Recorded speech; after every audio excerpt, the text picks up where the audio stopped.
Apa hukum jika obat batuk terkena pada pakaian yang tidak dibuat solat? Kerana ia jenis cahaya yang memabuk dan mengkhayakan. Jawabnya dia bukan najis. Kena obat batuk ni, dia bukan. Dia kata setengah ulama dia najis yang dimaafkan. Alkohol yang dimaafkan. Kerana apa benda ni untuk berubat. Jadi bila gitu ada dua pendapat. Satu pendapat mengatakan dimaafkan apabila kena pada pakaian. Kerana apa yang dimaafkan pada makan itu lebih berat. Ada benda yang maaf pada kena pakaian tapi tak boleh makan. Dan ada benda yang kena dimaaf pada makan. Tapi bila dia kata bila kita maaf boleh makan, kena pakaian lebih ringan lagi daripada makan.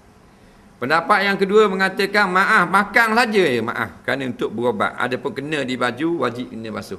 Melainkan sedikit dimaaf pada syarah. Walhasilnya kalau kena sikit-sikit itu tak wajib basuh lah.